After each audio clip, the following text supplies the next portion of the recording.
Today, Democratic Senator Adam Schiff asked Donald Trump's FBI director the question that Jeffrey Epstein and Ghislaine Maxwell's survivors want the answer to, but they did not get an answer.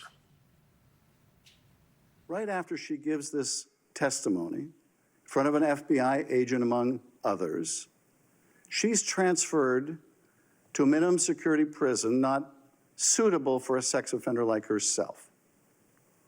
Who made that decision and why? The Bureau of Prisons. The Bureau of Decisions made it in Prisons. The Bureau of Prisons decided on their own, without any consultation with Blanche or anyone else, that they were going to suddenly, after this interview, completely unrelated to this interview, completely unrelated to anything she said, move her to a prison not suitable for a sex offender. You want the American people to believe that? Do you think they're stupid? No, I think the American people believe the truth, that I'm not in the weeds on the everyday movements of you're inmates. not in the...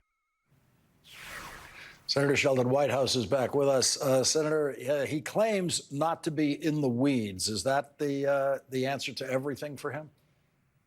You know, he just makes it up as he goes along. Mm-hmm. One of the topics that we took up with him was that he wouldn't disclose his own grand jury testimony in the Trump Mar-a-Lago case the last time he was in. And he said then that there was a court order that prevented him. And he challenged me when I asked him for it. He said, "You want me to violate a court order?" And then we found out from the actual judge who he mentioned, there was no court order. Mm-hmm. He was making that up. So when I asked him, well, will you tell us now? Will you let us know now what you said in the grand jury? He said, "I've already made that public." He has not. I mean, he just can't tell the truth. And it's really distressing when you see an FBI guy, as you say, they're supposed to be sticklers for detail.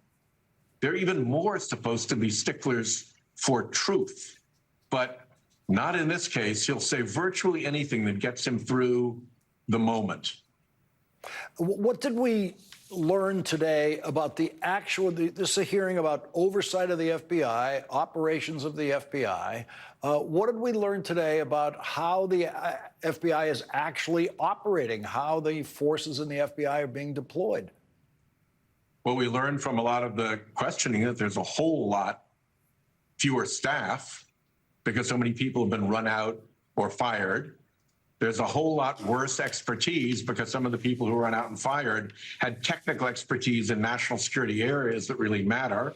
And we learned that people who did complicated things like money laundering and corporate fraud were being pushed out to do really simple, plain vanilla immigration cases just to pump up Trump's numbers. So when you take expertise away, when you take numbers away, and when you reassign people away from the complicated cases, what you do is you endanger the American people. We had an exchange there where Kash Patel said that there was absolutely no evidence that Jeffrey Epstein trafficked any women or supplied any women for anyone else. That is, of course, not true. J.P. Morgan official Jeff Staley actually said in a lawsuit under oath that, yeah, he for one, definitely exploited one of those women.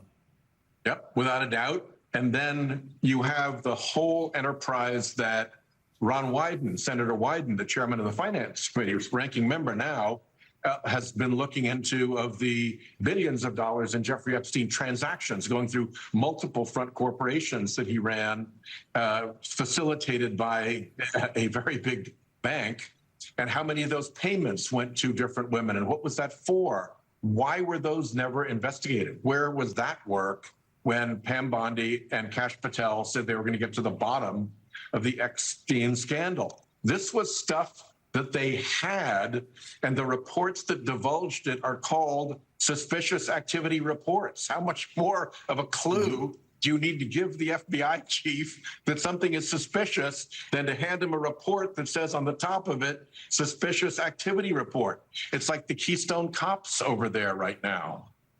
Senator Sheldon Whitehouse, thank you very much for joining us tonight. Thank you.